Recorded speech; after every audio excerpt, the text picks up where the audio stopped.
Junho didn't believe in signs from the universe. He believed in power, control, and the cold logic of survival. At 36, he'd built an empire from nothing, a first-generation immigrant who'd turned desperation into dominance. His import-export business in Seattle was legitimate on paper, but everyone who mattered knew the truth. The waterfront warehouses, the cash flow through his Korean BBQ restaurants, the respect that came from fear rather than admiration, this was his kingdom. He'd left Korea with nothing but ambition and anger, and America had taught him that softness was a liability. 21 years old and alone in a country that didn't want him, he'd learned to be harder than the streets that tried to break him. Now, his penthouse overlooked Elliott Bay, his custom suits cost more than most people's monthly rent, and his name made grown men nervous. Junho had everything except a reason to care about any of it. Then, on a frigid November morning, he found a crayon drawing tucked under his windshield wiper. A stick figure with a sad face. 5 words in a child's handwriting. "You look lonely too." Junho stared at the drawing, rain beginning to spot the paper. His black Mercedes sat in the parking garage beneath his building. Private, secure, expensive. How had a child gotten in here? He should have crumpled it up. Should have called security. Instead, he folded it carefully and slipped it into his wallet, next to the business cards of people whose names he could barely remember. The second drawing appeared 3 days later. Same spot, same vehicle. This time it showed 2 stick figures, one big, one small, holding hands under a yellow sun. The caption read, "Everyone needs someone." Junho's jaw tightened. He looked around the empty garage, its fluorescent lights humming overhead. Nothing. No one. Just concrete pillars and the echo of his own footsteps. "Boss." His phone buzzed. Sang-min, his second-in-command. "The shipment from Busan cleared customs. We're good." "Fine." Junho ended the call, still holding the drawing. A 6-year-old's handwriting, he guessed. Maybe 7. The letters wobbled, some backwards. The sun had a smiley face. He kept that one too. On the 5th day, he waited, arrived at his car earlier than usual, 5:37 a.m. instead of his usual 6 o'clock departure. The garage was dark except for the security lights, silent except for the distant drip of water from somewhere in the concrete depths. Then he heard it. A small sound. A rustling. Junho moved silently, old habits from dangerous years. Behind a concrete pillar near the entrance ramp, he found her. She couldn't have been more than 6 years old. Deep brown skin, hair in 2 puffs tied with rubber bands that had seen better days. She wore a jacket 3 sizes too big, sleeves rolled up multiple times, and sneakers held together with duct tape. In her hands, a broken crayon box and another piece of paper. She froze when she saw him, eyes going wide. Beautiful eyes, he noticed. Expressive, and far too knowing for someone so young. For a long moment, neither of them moved. Junho realized he was looming over her, his 6-foot frame in a black coat probably terrifying. He took a step back, crouched down to her level. "You've been leaving me drawings," he said quietly. His English still carried the weight of his native Korean, consonants harder than they should be. She nodded slowly, clutching the paper to her chest. "Why?" The girl's voice came out barely above a whisper. "You always look sad. When you walk to your car, like you forgot how to smile." Something in Junho's chest tightened. He'd spent 15 years building walls around whatever part of him used to feel things. This child had seen through them in seconds. "Where are your parents?" She looked down. "Mommy's in heaven, since last month." The words were matter-of-fact, but her small hands trembled. Junho recognized that tremble, had felt it himself at 21, standing in a Seattle homeless shelter, everything he'd known stripped away. "And your father?" "Don't got one. Never did." She met his eyes again, and he saw something that made his breath catch. Not fear exactly. Resignation. The look of someone who'd already learned that the world was cold and help wasn't coming. "Where are you staying?" She pointed vaguely toward the garage entrance. "Around." Around. The word hung between them, heavy with meaning. Seattle's November was unforgiving, temperatures dropping to the 30s at night, rain constant, the kind of cold that seeped into your bones. "You're homeless," Junho said, not a question. She nodded. "The shelter was full. Lady said maybe next week. I'm okay, though. I found a place under the bridge that's kinda dry, and sometimes the restaurant on 4th Street throws away good food at night. She was 6 years old, 6, sleeping under a bridge, eating from dumpsters, and somehow still worried about a stranger who looked lonely. Jun-ho stood up, his mind racing. This wasn't his problem. He had a meeting in 2 hours with suppliers from Vancouver. He had shipments to track, money to move, an empire that required constant attention. A homeless child was a complication he didn't need. He looked at her again. Really looked. Her jacket was soaked through, had been for days probably. Her lips had a faint blue tinge. When had she last eaten? When had she last been warm? What's your name? Tiana. She held out the drawing she'd been clutching. I made you another one. It's you smiling. I thought, maybe if you saw it, you'd remember how. Jun-ho took the paper. The stick figure had a smile this time, big and curved, surrounded by stars. In the corner, in careful letters, you deserve to be happy too. He made a decision that would change everything. Tiana, he said slowly, have you eaten today? She shook her head. This week? A pause, another headshake. Come with me. Fear flashed across her face. I'm not supposed to. I'm not going to hurt you. Jun-ho surprised himself with how gentle his voice came out. I'm going to buy you breakfast, and then we're going to figure this out. Figure what out? How a 6-year-old ended up sleeping under a bridge in my city. She bit her lip.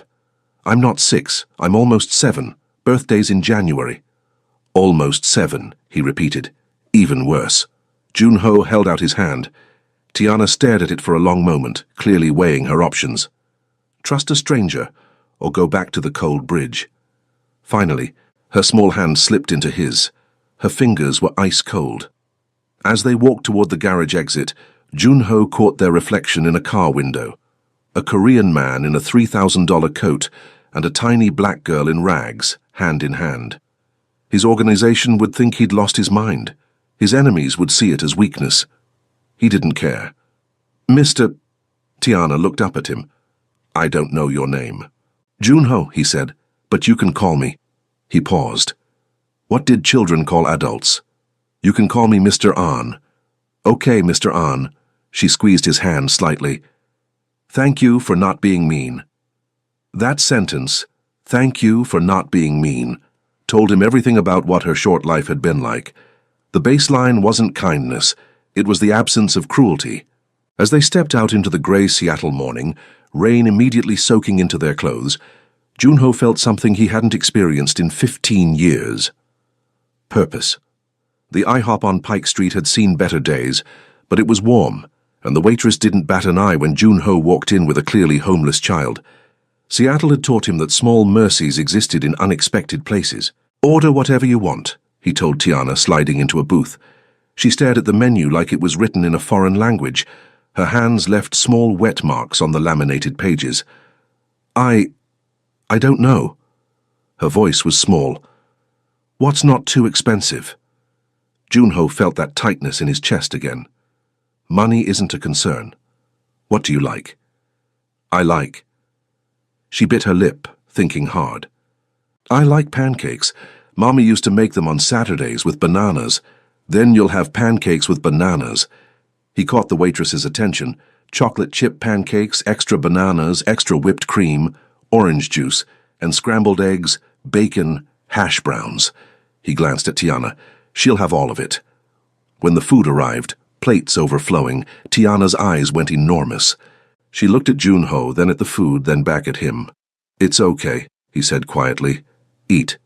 She ate like someone who didn't know when the next meal would come. Fast, efficient, barely breathing. Jun-ho had eaten like that once in his first months in America, before he'd learned to take what he needed by force. He sipped his coffee and watched her. When she'd demolished half the pancakes, she finally slowed down, looking almost guilty. You can take the rest with you, Bart, he said, for later. Really? Hope lit up her face. Really? While she ate, he made calls. First to his assistant. Clear my morning. Then to Sang-min. I need you to find someone.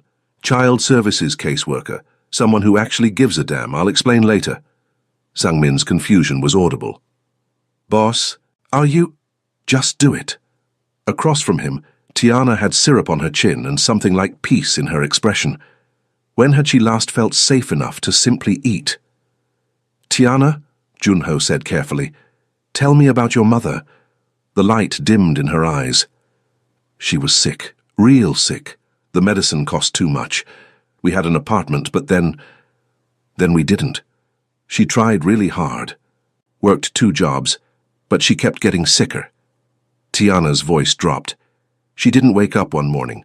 The ambulance came. They said her heart gave up. And after, lady from the government came. Said I'd go to a foster home, but there wasn't space. Said I'd go to a shelter, but they were full too. I got scared they'd split me and Mommy up. She caught herself. I mean, her body. So I ran. I wanted to stay close. She's buried at that cemetery on the hill. I visit her sometimes. Junho absorbed this, his expression carefully neutral. Inside, something was breaking apart and reforming. This child had lost everything: mother, home, security, and her primary concern was staying near her mother's grave. "You've been alone for a month?" 5 weeks and 2 days. Tiana counted on her fingers. "I'm good at counting. Mummy taught me." 5 weeks, a 6-year-old surviving on Seattle streets for 5 weeks. "I have a proposal," Junho said, surprising himself with the words even as he spoke them. "You come stay with me temporarily until we figure something out." Tiana froze, fork halfway to her mouth. "Stay with you?" "I have space, a lot of space. Too much space, actually." His penthouse had 4 bedrooms he never used. You'd have your own room, regular meals, warmth. "But why?" Suspicion crept into her voice, a learned wariness. "What do you want?" "Smart girl. Too smart." "I don't want anything, except for you to not freeze to death under a bridge." "Are you a good person?"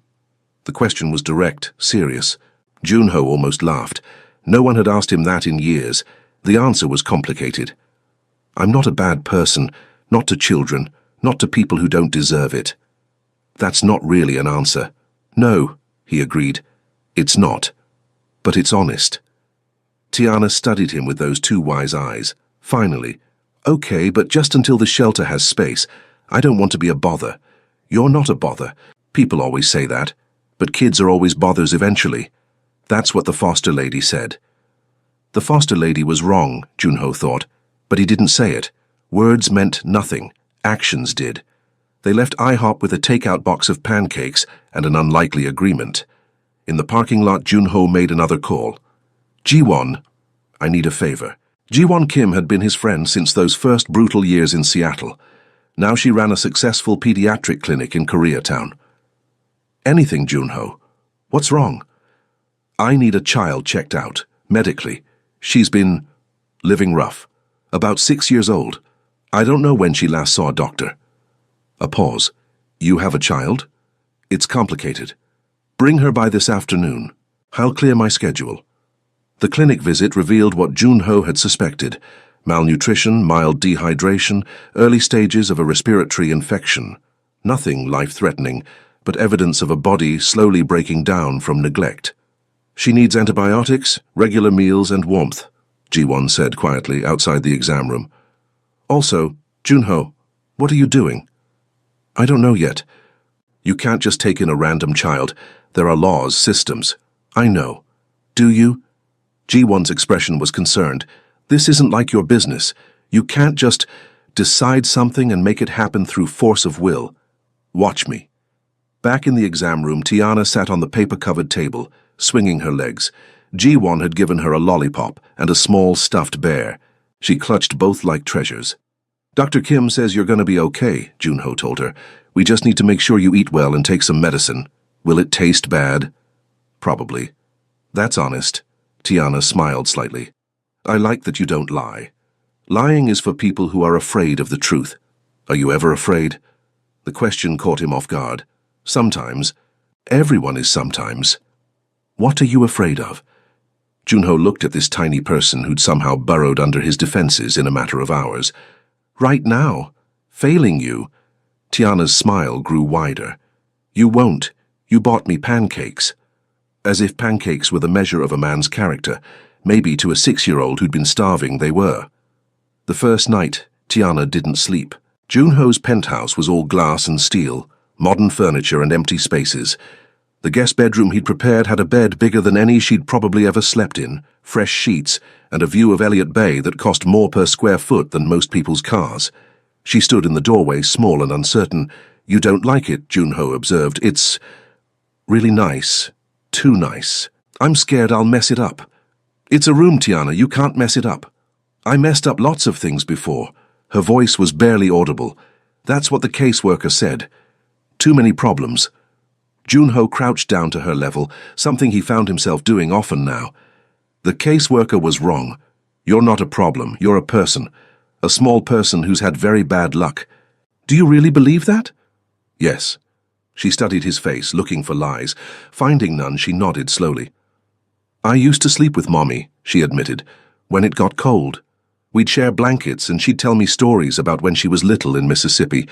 I don't know how to sleep alone." Junho understood loneliness, understood the terror of darkness when you'd lost everything. "What if I stay just until you fall asleep?"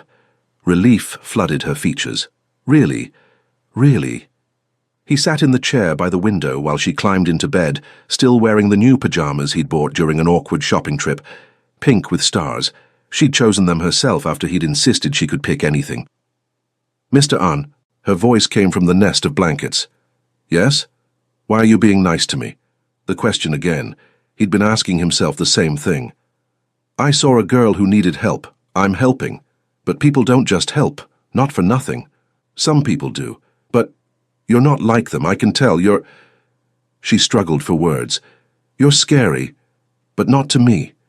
To other people. I saw how that lady at the store looked at you. Nervous. Perceptive. Dangerous, that.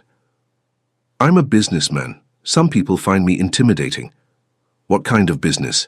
"Import-export. I bring things from Korea to America." "Like toys?" "Sometimes. Other things, too."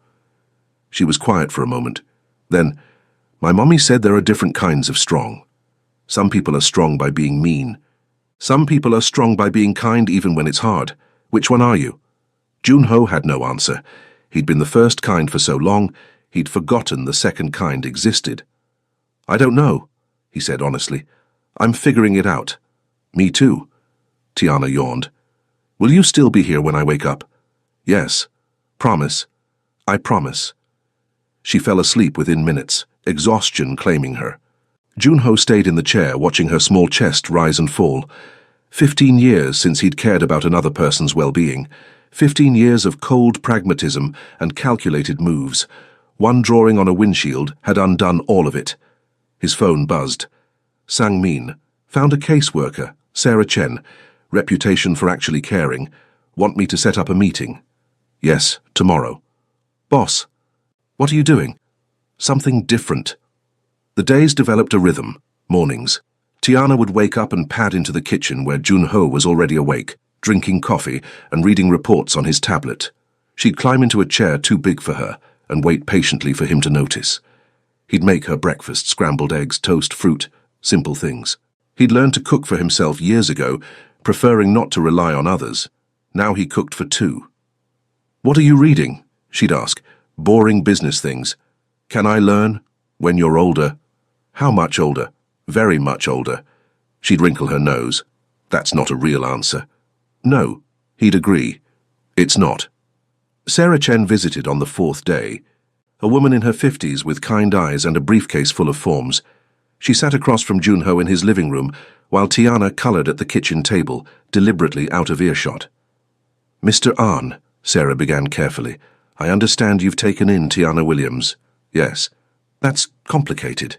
She's a ward of the state. There are procedures." "I'm aware. Are you interested in becoming a foster parent?" The question hung in the air. Foster parent. The concept was foreign. He'd never imagined himself as any kind of parent. But looking at Tiana, bent over her coloring book with serious concentration, he couldn't imagine sending her back to a system that had already failed her. What would that require? Sarah pulled out forms. Background check. Home study, training classes, regular visits from caseworkers. It's intrusive, time-consuming. And given your business interests. She paused delicately. There would be scrutiny. Scrutiny I can handle. Mr. Ahn, I need to be direct.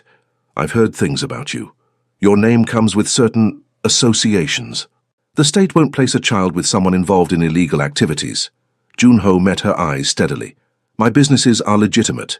Import-export, restaurants, real estate. You're welcome to investigate thoroughly. It wasn't exactly a lie. Everything had paperwork. Everything was technically legal. The grey areas he operated in were grey for a reason. Invisible unless you knew where to look. Sarah studied him. Why her? Why now? Because she left me drawings saying I looked lonely. Because her mother died and the system failed her. Because she's been eating from dumpsters and sleeping under bridges and she's 6 years old. His voice hardened. Because someone should care what happens to her. And you care? Yes. Why? Junho glanced at Tiana. She'd drawn something elaborate, lots of colors, figures holding hands. I don't know, but I do. Sarah followed his gaze. She's attached to you already. I can see it. That's good and dangerous. If this doesn't work out, it will work out. You can't control everything, Mr. Ahn. Watch me. A small sound made them both turn. Tiana stood nearby, holding her drawing. I made this for you, she said to Sarah. It's you helping kids, because Mr. Ahn said that's your job. The drawing showed stick figures, one tall adult surrounded by many small children, all smiling. Stars and hearts filled the background. Sarah took it with gentle hands.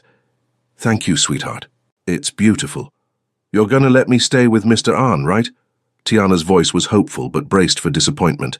He's good. He makes me breakfast, and he doesn't yell, and he promised he'd teach me Korean words. Korean words? Sarah looked at Junho. Cultural education, he said neutrally. Sarah sighed. I'll start the paperwork. The transformation happened gradually, then all at once. Week 1. Tiana learned that food would always be there, that she could eat until full and there would still be breakfast tomorrow. The desperate edge in her eating slowly faded. Week 2.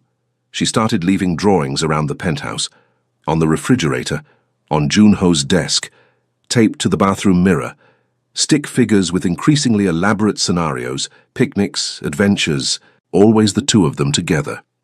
Week 3. She laughed for the first time, a real laugh, unguarded and bright. Junho had accidentally dropped an entire carton of eggs on the kitchen floor. Instead of getting angry, he'd stared at the mess and said something in Korean that was clearly a curse word. Tiana had giggled, then full-on laughed, and Junho had found himself laughing too. Week 4. She called him something other than Mr. Ahn for the first time. They were in the grocery store, a place Junho had rarely visited before, preferring delivery services. Now he was here every few days because Tiana needed specific things. Fresh fruit, the right cereal, yogurt in tubes because it made her smile. An older woman had stopped them in the produce section. Your daughter is adorable, she'd said to Junho. Before he could correct her, Tiana had grabbed his hand and beamed. Thank you, my daddy is teaching me Korean.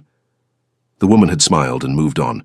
Tiana had looked up at Junho, suddenly uncertain.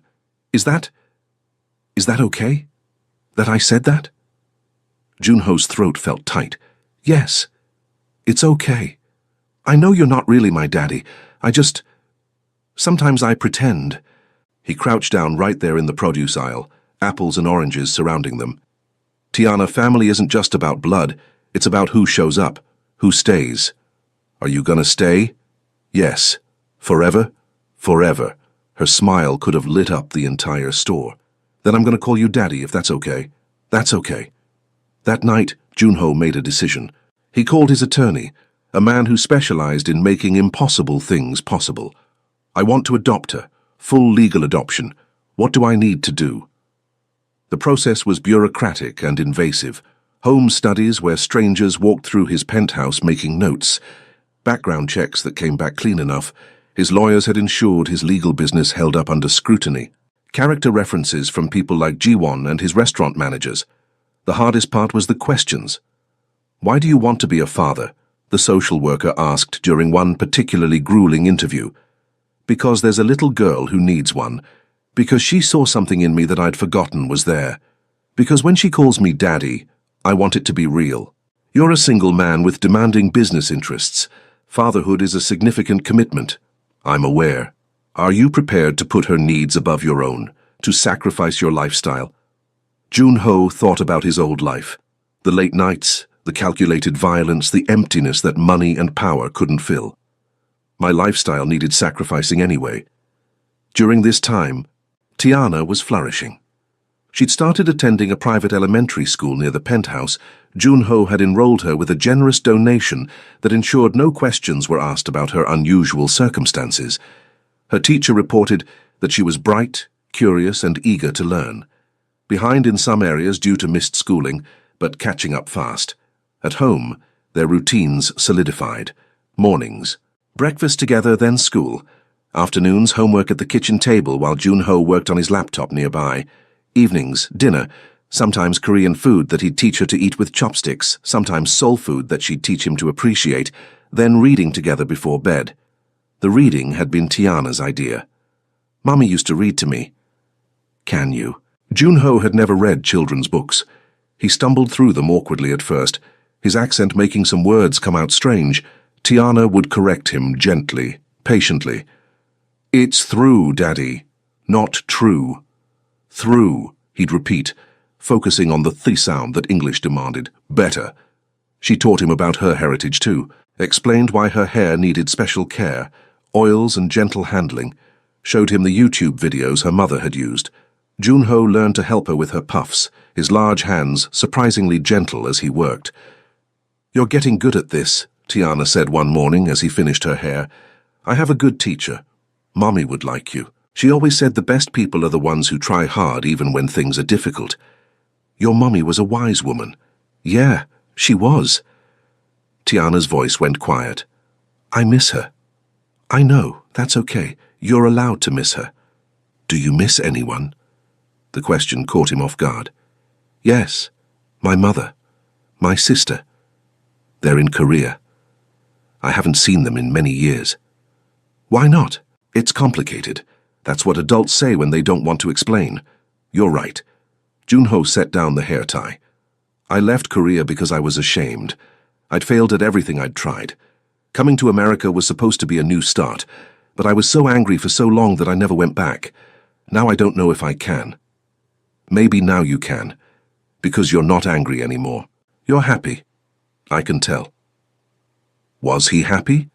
Jun-ho examined the feeling. Yes. For the first time in 15 years, he was genuinely happy. Maybe you're right. That weekend, he took Tiana to the cemetery. They stood at her mother's grave, a modest headstone that Jun-ho had quietly upgraded, adding flowers and a small angel statue that Tiana had chosen. "Hi, Mommy," Tiana said softly. "I brought someone to meet you. This is my daddy. His name is Jun-ho. He's from Korea. He takes really good care of me. I think you'd like him." Jun-ho felt an unexpected pressure behind his eyes. "Mrs. Williams," he said quietly, "I promise you that Tiana is safe, loved. She'll never be hungry or cold or scared again. I'll make sure she grows up strong and kind, the way you wanted." Tiana slipped her hand into his. "Daddy's gonna adopt me, for real. The lawyer said so." "That's right. So you'll be my daddy forever, even when I'm grown up. Even then." On the drive back, Tiana was uncharacteristically quiet. Finally, "Daddy, can I ask you something?" "Always." "That first day when you found me in the garage, why did you help, really?" Jun-ho considered his answer carefully. "Because you saw me, really saw me. Not my money or my reputation or the things people say about me.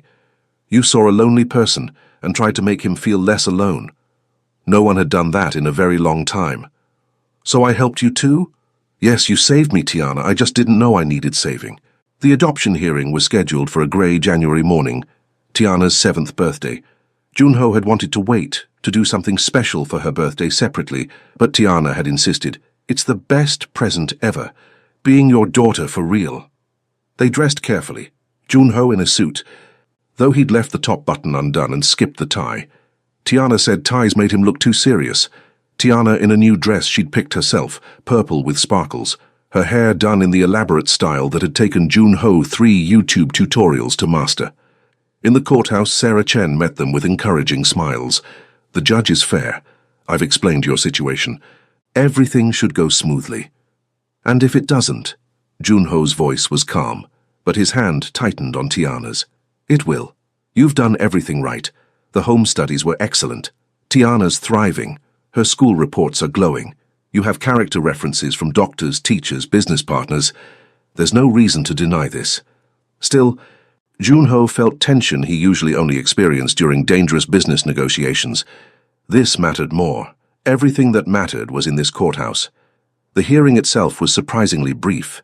The judge, a woman in her 60s with reading glasses and a kind expression, reviewed the paperwork, asked Tiana a few gentle questions.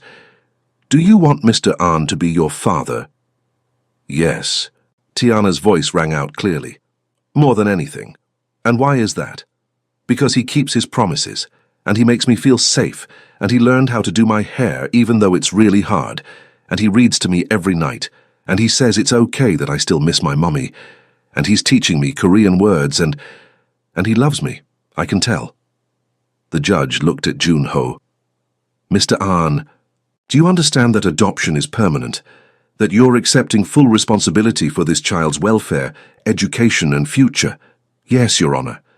That you're committing to put her needs above your own, to be present, engaged, and devoted. I've been doing that for 3 months already. I intend to continue for the rest of my life. This will change everything about your life. Your freedom, your flexibility, your priorities. It already has. I'm grateful for the changes." The judge studied them both. This unlikely pair, Korean man and black child, bonded by circumstance and choice. Finally, she smiled. "Then, by the power vested in me by the state of Washington, I grant this adoption. Tiana Williams will henceforth be known as Tiana Ahn. Congratulations. You're officially a family." Tiana launched herself at Junho, wrapping her arms around his neck. He caught her easily, holding her close, and felt her tears soaking into his collar. "We're a real family now, Daddy." "We were always a real family. Now we just have the paperwork to prove it." Outside the courthouse, Ji-won was waiting with a cake. Sang-min had arranged for a small celebration at Junho's favorite Korean restaurant, private room, carefully vetted guests, people who'd watched this transformation with varying degrees of amazement. "Speech!" someone called out. Junho stood, Tiana on his hip despite her insistence that she was too big to be carried. 3 months ago I thought I knew what success looked like.